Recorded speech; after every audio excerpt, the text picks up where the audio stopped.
형, 우리 유튜브 촬영해야 돼. 잠깐만 기다려봐. 귀하신 과술목청님이 출연을 고민하고 계시대.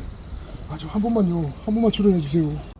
안녕하세요 여러분, 혹시 38,800원에 팔리고 있는 목초액이 있다는 거 들어보셨나요? 네, 다른 사람이 아니고 바로 저희 꽃 피우는 시간 얘기인데요.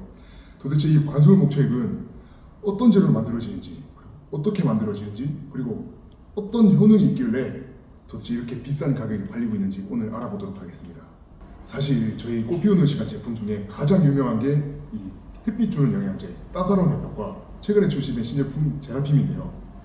상대적으로 저희 관솔 목초액은 따로 이것만 다루는 컨텐츠는 없었던 것 같아요. 근데 왜 이렇게 가장 덜 유명한 이 관솔 목초액부터 저희가 설명을 드리려고 하냐면, 바로 이 관솔 목초액이 저희 꽃 피우는 시간 제품의 대부분에 들어가는 기본 베이스 원료이기 때문이에요. 자, 여기서 이 관솔 목초액이 도대체 뭐가 특별하냐를 설명해드리기 위해선 일반 목초액이 어떻게 만들어지는지에 대해서 좀 알려드릴 필요가 있을 것 같아요. 일반 목초액은 참나무를 원료로 만들어요. 그래서 이 참나무를 어떻게 하느냐? 참나무를 일단 아궁이에 넣고 떼워요. 그래서 불 태워서 이제 연기가 나오겠죠. 이 연기를 응축시켜요. 다시 응축시킨 다음에 영양 성분을 끌어낸 게 바로 일반 목초액이에요. 그래서 이 일반 목초액은 근본이 연기예요. 연기에서 만들어진 액이라고 보시면 돼요.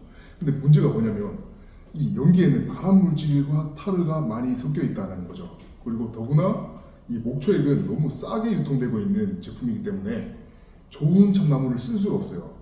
그래서 보통 건축 자재나 그런 폐자재들에서 이제 쓰였던 참나무를 다시 태워가지고 만드는 목초액들이 있다는 소식이 많이 들립니다. 어느 업체인지는 잘 모르고요. 그런 너무 싼 목초액은 조금 의심해볼 필요가 있다라고 말씀드리는 거고요. 자, 이제 이 관솔 목초액은 어떻게 만드냐? 우선 관솔을 모아야 돼요. 근데 이 관솔이 뭐냐? 관솔은 송진이 가득한 소나무의 부분이에요. 이 소나무를 자른다고 해서 이 소나무 전체가 송진으로 응축되어 있진 않죠. 소나무의 밑에 옹이 부분에 보통 이 송진이 모여 있는데요. 이 송진 가득 응축된 이 부분만 따로 모아서 태운 방식이 아닌 찐 방식을 사용해요. 태운 방식으로 목초액을 만들게 되면 아까 말씀드린 것처럼 근본이 연기이기 때문에 좀 안 좋을 수 있다고 말씀드렸는데, 찐 방식을 통해서 만들면 그대로 이 송진이 응축된 그 영양 성분을 그대로 뽑아낼 수가 있거든요. 그래서 이 관솔 목초액은 근본이 연기가 아니라 그 송진, 그 영양 덩어리 그 자체예요. 근본이 다르다. 게다가 이 찐 방식에는 사실 아주 큰 단점이 있어요. 그게 뭐냐면 너무나도 비효율적인 공정이라는 거예요. 관솔을 충분히 모아서 찜을 하더라도 이렇게 많은 관솔 목초액을 뽑아낼 수가 없거든요. 그래서 사실 이 관솔 찜 방식을 통해서 이 목초액을 제조해 판매하는 것은 사업적으로 미친 짓이라고 볼 수 있습니다. 그렇다면 저희는 왜 이렇게 비싼 원료와 제조 방식으로 만든 관솔 목초액을 고집하는 걸까요? 그 이유는 당연히 일반 목초액에 비해서 월등히 뛰어난 효능이 있기 때문이에요. 첫 번째 효능, 바로 뿌리 발달이에요. 어떤 식으로 뿌리를 발달시키느냐? 그 여느 뿌리 발근제와 다른 원리로 작용하는 거거든요. 바로 이 뿌리와 흙 사이에서 이 영양 공급을 매개하는 미생물 관련이에요. 원래 뿌리는 혼자서 독단적으로 흙으로부터 물과 영양분을 흡수하는 능력이 그렇게 뛰어나진 않아요. 반드시 잘 흡수하기 위해서는 중간 매개체인 미생물의 역할이 필요한데요. 이 삽목할 때는 뿌리가 없기 때문에 이 뿌리와 흙 사이에서 존재하는 이 미생물이 이 흙에 부족한 상황이에요. 그래서 삽목 시에는 뿌리 발달 속도가 느릴 수밖에 없죠. 그런데 이 관솔 목초액을 흙에다가 주게 되면 이 뿌리가 직접적으로 없는 상황이 있더라도, 이 흙만 있더라도 관솔 목초액이 들어가면 이 뿌리와 흙 사이에서 존재하는 이 미생물 생태계를 미리 조성해줘요. 그러니까 원래 뿌리가 있어야만 살아갈 수 있는 미생물들인데, 이 뿌리가 없더라도 이 미생물 생태계를 미리 조성해줘서 뿌리가 안정적으로 더 빨리 더 건강한 뿌리가 돋아날 수 있는 그 상황을 만들어주는 거죠. 흙에다가. 이거는 여느 뿌리 밝은제, 물에다가 철분을 좀 넣은 그 정도 수준의 뿌리 밝은제와는 완전히 다른 원리입니다. 그래서 요새 비싼 희귀 제라늄이나 그 알보 같은 희귀 식물들 삽목해가지고 판매하는 업자분들이 저희 관솔목초액을 많이 쓰고 계시더라고요. 두 번째 효는 바로 뿌리파리예요. 여러분 그 집에서 화분 키우고 있는데 막 거리고 있으면은 너무 거슬리고 식물도 불쌍해요. 이 뿌리파리들이 우리 그 초보 식집사들의 가장 큰 숙적이라고 할 수 있는데요. 일반 목초액으로는 완전히 다 잡히진 않았을 거예요. 이건 분명해요. 근데 이 관솔 목초액 쓰는 분들은 뿌리파리 다 없어졌다고 되게 좋아하는 분들이 많거든요. 이 관솔 목초액은 이 살충 효과가 아닌 벌레 기피 효과가 매우 우수합니다. 그래서 꾸준히 우리 집 화분들의 흙에 이 관솔 목초액 희석액을 관주해주면 이 뿌리파리들이 싫어하는 환경이 조성돼요. 식물은 좋아하지만 뿌리파리는 싫어하는 그런 환경이 조성되기 때문에 자연스럽게 우리 집에서 뿌리파리들이 모두 다 없어지고 아주 쾌적한 거실 정원을 만들 수 있는 거죠. 세 번째 효는 바로 이 땅심을 좋게 해주는 효과예요. 이 땅심이 뭐냐? 이 땅심이란 식물과 흙 사이에서 흙이 얼마나 양질의 고품질의 영양소의 형태로 식물에게 전달을 해주느냐, 그거를 결정하는 게 바로 땅심, 땅의 힘이거든요. 비료를 준다고 해서 모두 다 똑같은 형태의 영양소 형태로 흡수되는 게 아니에요. 이 흙의 상태에 따라서 똑같은 비료를 줬더라도 좋은 형태의 영양소로 흡수되느냐 아니면 나쁜 형태의 영양소로 흡수되느냐, 여기에서 흙 상태가 안 좋아서 나쁜 형태의 영양소가 자꾸 전달된다면 식물에게 무름병이나 흰가루병 같은 여러 가지 병해가 올 가능성이 높아져요. 그래서 이 관솔목초액은 흙의 땅심을 높여줘서 비료를 줬을 때 가장 이상적인 형태의 영양분 형태로 식물이 흡수를 하게 만들어서 여러 잔병 치레를 안 할 수 있게 만들어주죠. 그리고 다음으로 또 분갈이, 여러분은 분갈이를 왜 하시나요? 이 분갈이 하는 이유에는 이 배수성이 떨어져서, 두 번째는 이 영양분이 적어져서, 이 세 번째는 흙이 산성화돼서거든요. 이 첫 번째인 이 배수성이 떨어지는 것은 이 관솔목초액으로 막을 수가 없어요.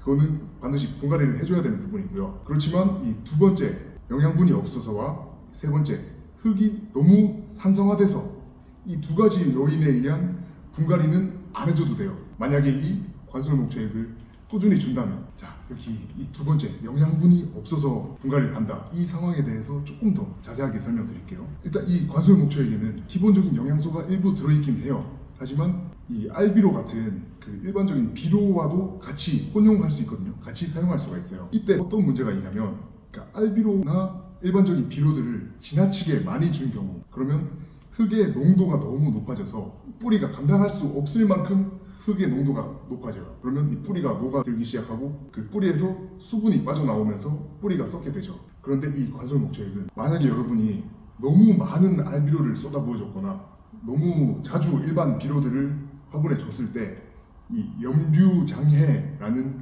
현상이 발생하는데요. 이거는 흙의 농도가 지나치게 높아져서 뿌리에 수분이 빠져나오면서 이 뿌리에 해가 되는 그런 안 좋은 현상이죠.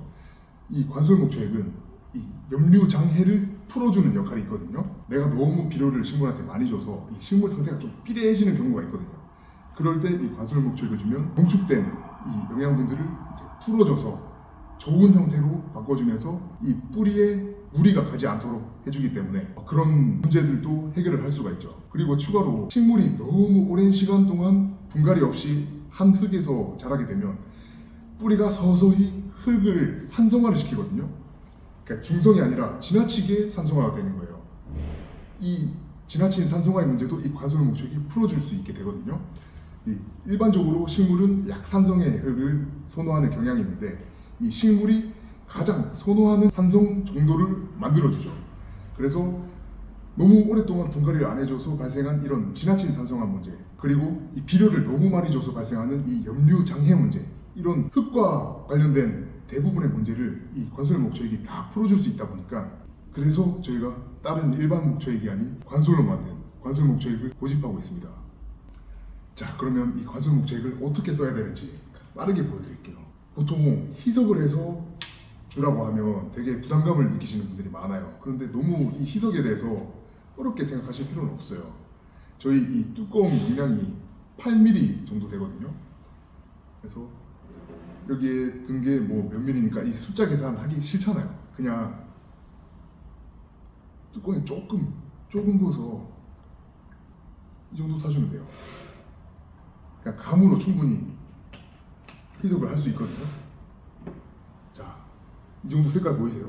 이 정도 색깔은 저희가 권장드리는 희석 배수보다 너무 많이 넣은 경우예요. 근데 아무런 상관이 없어요. 왜냐면 저희 관솔목초액은 식물에 너무 진하게 준다고 해서 해를 주진 않아요. 그러니까 희석 배수에 너무 연연하지 마시고 그냥 눈대중으로 살짝 넣어준다.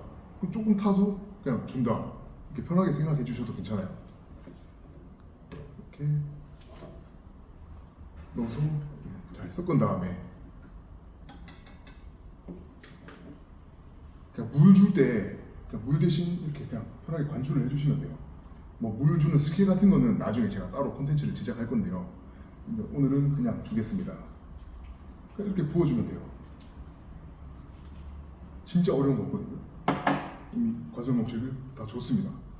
이 관솔목초액은 한 달에 2번 정도 그러니까 물 줄 때 대신 주면 되고요. 뭐 물 줄 때마다 계속 관솔목초액 타서 줘도 아무 상관없어요. 많이 줘도 결국에는 이 식물이 가장 선호하는 이 흙의 상태를 만들어주기 때문에 너무 어렵게 생각 안 하셔도 된다. 오늘은 저희 꽃 피우는 시간 대부분의 제품에 근본으로 첨가되는 이 관솔목초액 따로 판매를 관솔목초액만 따로 하고 있기도 하거든요.